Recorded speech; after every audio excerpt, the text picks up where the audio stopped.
বাংলাদেশে ট্রায়াল দিতে আসা ৪৯ জন ফুটবলারের মধ্যে জাতীয় দলে খেলার মতো যোগ্য একজনও পাওয়া যায়নি। জাতীয় দলের জন্য কেউই বিবেচিত হননি। জাতীয় দলে খেলা যতটা সহজ ভাবছেন ঠিক ততটা সহজ নয়, এমনই এক ধামভক্তি করে বসেছিলেন বাফুফের টেকনিক্যাল ডিরেক্টর সাইফুল বারী টিটু।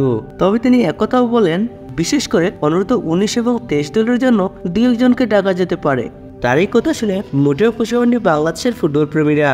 যদিও টিটু ২ জনের কথা বলেছিলেন, কিন্তু অনূর্ধ্ব-২৩ দলে ডাক পেয়েছেন ৪ জন ফুটবলার।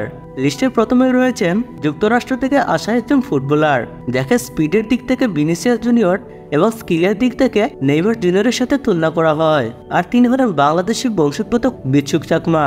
বিচ্ছুক চাকমা রাইট উইং পজিশনে খেলে থাকেন। তাকে দলে পাওয়া মানে বাংলাদেশ পেয়ে যাবে দারুণ স্ট্রাইকারকে। লিস্টের দ্বিতীয় পজিশনে রয়েছে যুক্তরাজ্য থেকে আগত অ্যাটাকিং মিডফিল্ডার সামির মিয়া। সামির মিয়ার অ্যাটাকের মুখে প্রতিপক্ষ খাবে নাকানি চুবানি।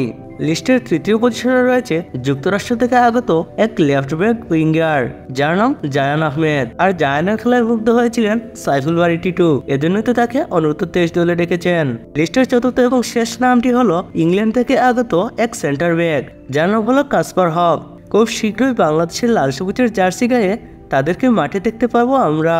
তাদের পায়ের ছোঁয়াতে বাংলাদেশ ফুটবলে বইবে ইউরোপ আমেরিকার ফুটবলের জোয়ার।